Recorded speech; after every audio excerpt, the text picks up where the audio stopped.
Hello, good evening everyone. I hope you are doing well. Can you please confirm in the chat box if I'm audible to you or not? Is my voice clear? Please confirm.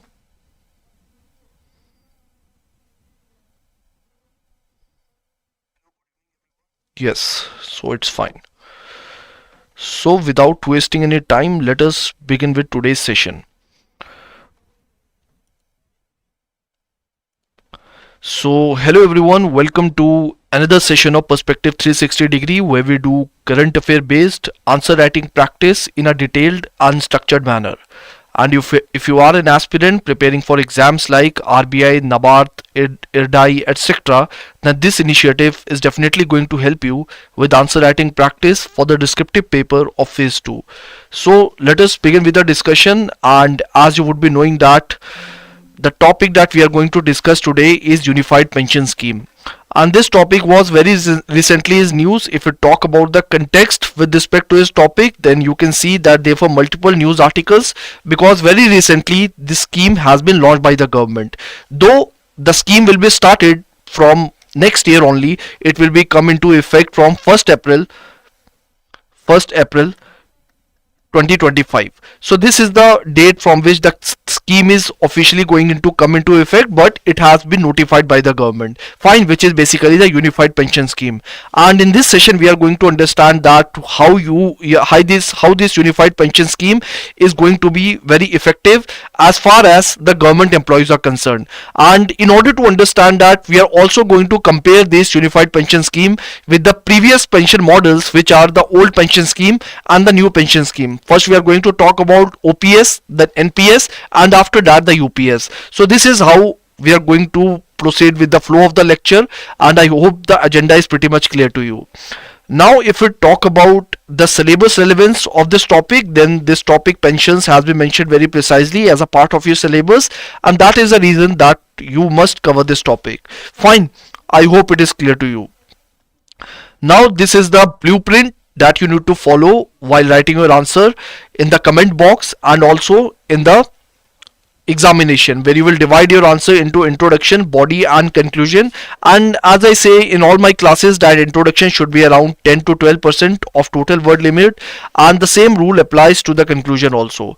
And the rest of the word limit should be dedicated to the body part, where you will write your body in the heading, in the form of headings, subheadings, and also in the form of flow charts, because you are going to use pen and paper, and you will try to substantiate your points with the help of relevant data, facts and examples. So this is the blueprint that you need to follow. Now without wasting any time, let us move to the question. So the question for today is, which is basically, explain the key features and challenges associated with unified pension scheme. Fine, and firstly we are going to discuss, as I told you, firstly we are going to talk about the old pension scheme, then we will talk about briefly regarding new pension scheme, and then we will move on to this UPS and the challenges that are associated with UPS. Fine, so we are going to proceed in this session in a step-by-step manner. So first of all, let us talk about the old pension scheme. So the first and foremost thing is that this old pension scheme, it was launched by the government in 1950s. Fine, and when it was launched, this whole pension scheme, I hope you all know about the idea of pension. So basically in this old pension scheme, this scheme solely targeted only the government employees. The private employees were not a part of this scheme, and this is the, I would say, one of the main highlight with respect to this scheme. Apart from that, if you talk about the different features with respect to this scheme, the first feature is that the scheme focused on direct benefit transfer. Basically the point, this point says that the nature of the scheme was non-contributory in nature. So these type of pension scheme can be of basically two types. The first type is of contributory pension scheme, where a certain proportion of the money is contributed from the side of employee and the other portion is contributed by the employer. But when we talk about this scheme is basically non-contributory in nature, because it is basically fully funded by the government, and whatever salary you have, whatever salary you have, I mean the salary that you have drawn at the while leaving the service, while leaving the government service, the pension you will be getting, it will be calculated as the 50% of your last drawn salary. So 50% of your last drawn salary, this is how the pension is going to be calculated in this OPS scheme. And as I have said that it is fully funded by the government. And the third point is regarding the inflation indexation. So basically the inflation, this is pension scheme is also inflation adjusted. So basically if the prices of different goods and services are rising with time, so the pension is also going to increase after the subsequent years. So that is why this pension scheme was inflation indexed. Apart from that, if you talk about this scheme, this scheme also provide the family pension. So in case if there is a person, he dies under certain circumstances, so what is going to happen, his family is going to receive pension. And what pension is going to receive, they are going to receive the 50 to 60% of the total pension, 50 to 60% of total pension that person was receiving. So that is the, I would say, the key features of this scheme. Firstly, the direct benefit transfer, 50% of the last salary, then totally government funded, that is non-contributory nature, inflation index, and the family pension criteria or the feature that is there. Now let us compare this scheme with the new pension scheme.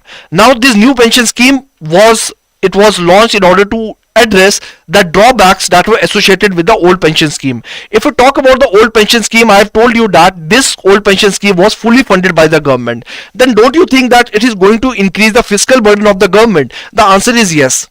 Fine.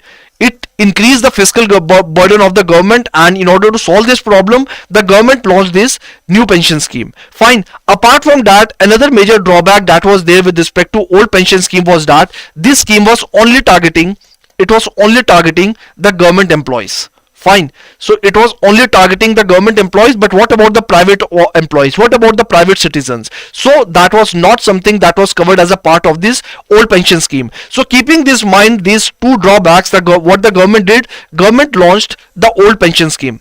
Fine. Sorry, the government launched the new pension scheme. And now let us see the features of the new pension scheme and how it is able to address the different drawbacks or the financial burden that is associated with the old pension scheme. Fine. So when we talk about the new pension scheme, it was launched in the year 2004, and I have already told you that it was launched in order to alleviate the financial burden of the old pension scheme.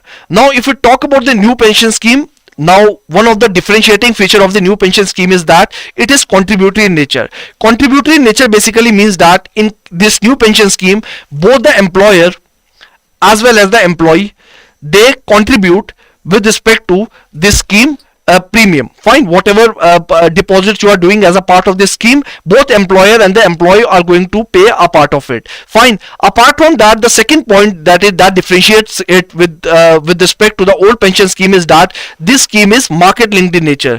Market link basically means that whatever contribution you are adding as a part of this scheme, that contribution will be deposited in the National Pension Fund. Fine. It will be deposited in the National Pensions NPS account. And what is going to happen as a part of this NPS account, this amount that you have deposited, it is going to get invested by the pension fund manager. It is going to get invested either in the equity or in the debt, different type of investment instruments where it can be invested. So what is going to be the benefit of that this scheme is market linked in nature, and since this scheme is market linked in nature, that is a reason why it is not inflation indexed, because when it is already market linked, then what is going to happen, the returns that you are going to receive as a part of this pension scheme, they are already adjusted. So that is why they are not specifically inflation linked in nature, unlike the old pension scheme. So let us go through the different points, key feature with respect to a new pension scheme also.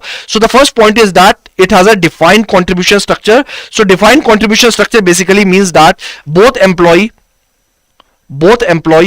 and the employer, they are going to contribute as a part of this scheme. How much they are going to contribute? So basically the employee is going to contribute the 10% of basic salary.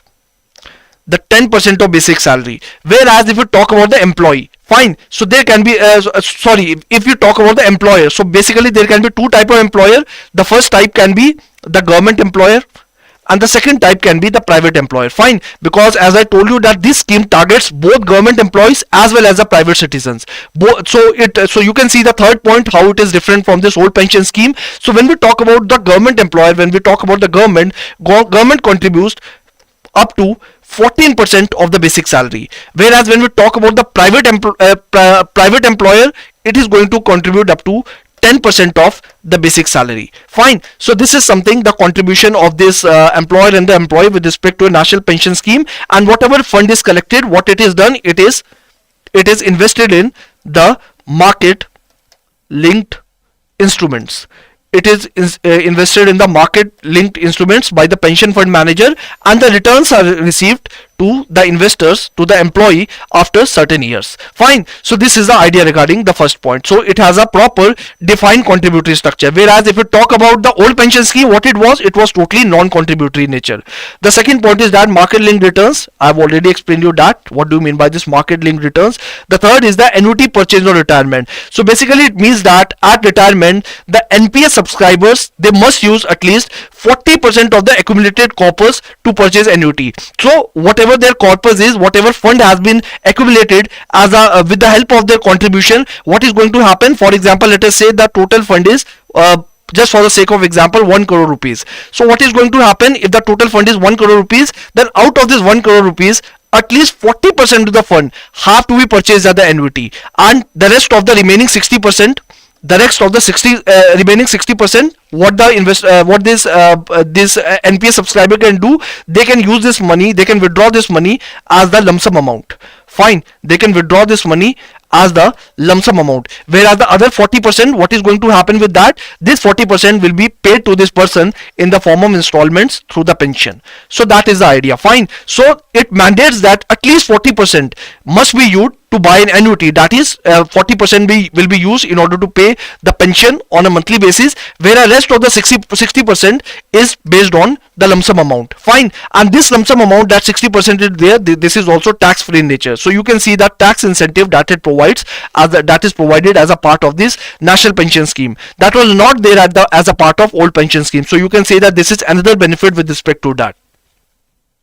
The next is that regarding the inflation indexation. So as I told you that since it is already market linked pension scheme, so that is why no specific indexation system is there with respect to inflation. Fine. So the next point is that regarding the portability and the flexibility, that it is open to all citizens that are aged between 18 to 65. And if you talk about the old pension scheme, it was restricted only to the government employees, but it is for the government employees as well as for the private citizens also. Lastly, we have the tax benefits. So as I've told you that tax benefits are also there, especially for the lump sum amount that you are going to withdraw.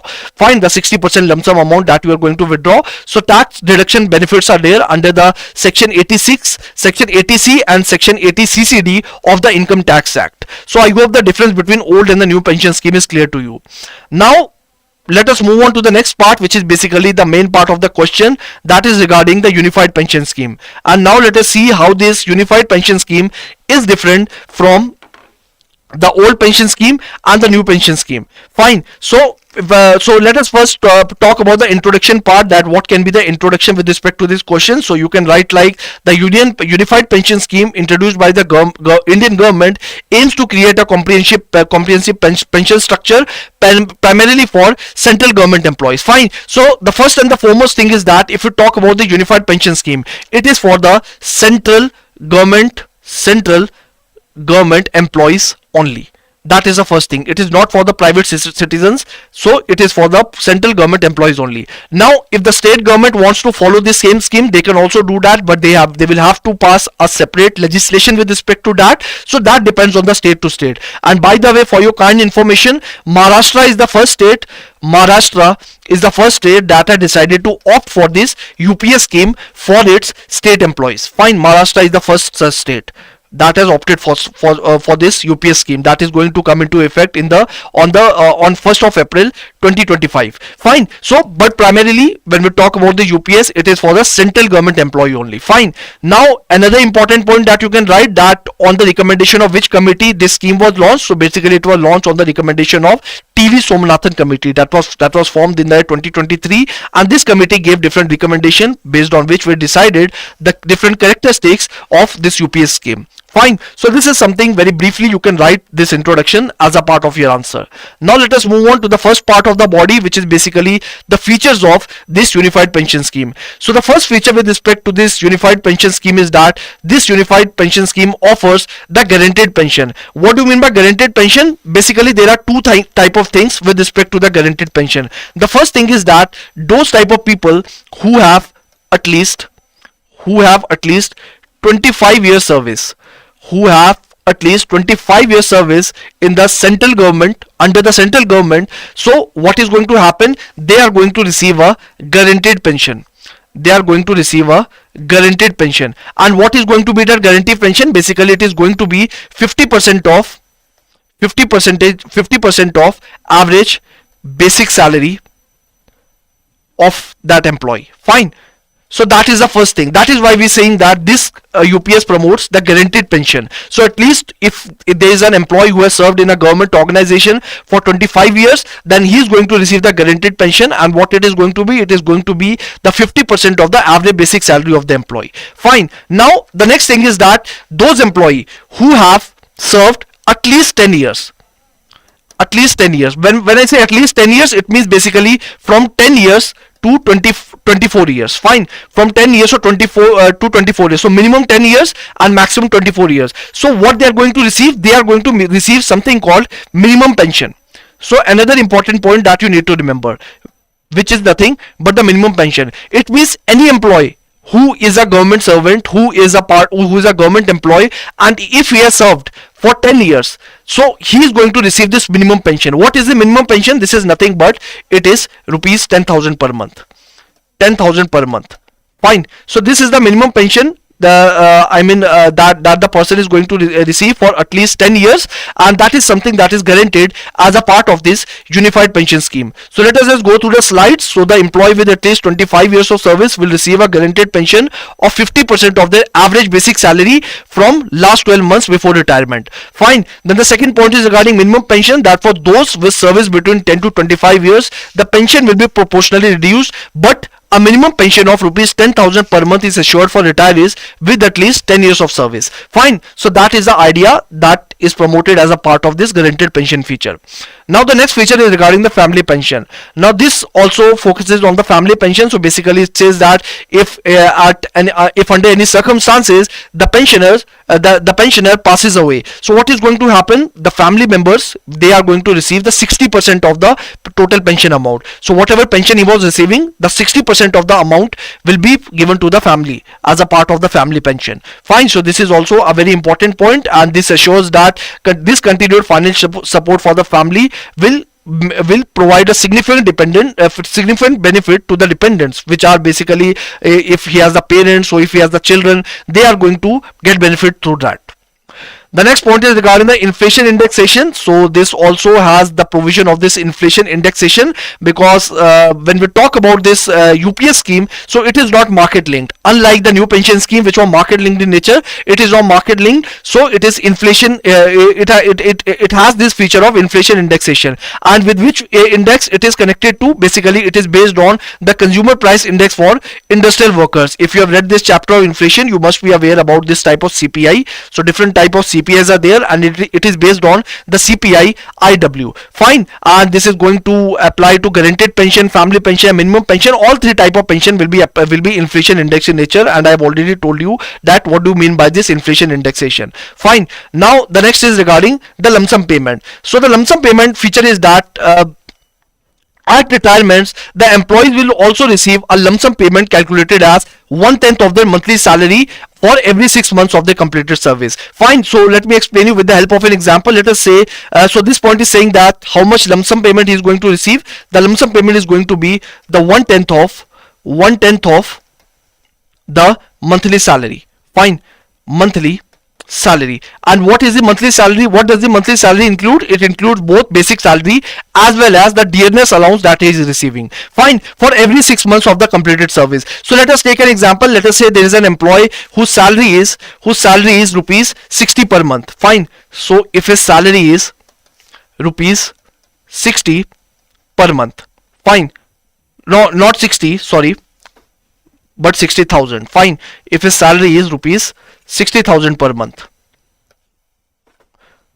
60,000 per month. Fine. And let us say he has served in the government organization. He has been the government employee for past 30 years. So he has served for 30 years. Fine. So how the lump sum amount is going to get calculated? So basically it is going to calculated as one tenth of 60,000, and since he has served for 30 years, but how this lump sum amount is getting calculated, it is calculated for every 6 months. So for every 6 months when we calculate the 30 years, it is going to be 30 into 2. Fine. So if we break down every year into two parts, first 6 months and the second cycle of 6 months, so basically it's 30 into 2, which is basically the 60 years. So one tenth into 60,000 into 60, which is basically going to be, if we divide it, so 3,60,000. Fine. So 3,60,000 is the amount that he is going to receive as the lump sum amount as a part of this UPS scheme. Fine. So this is what this point means.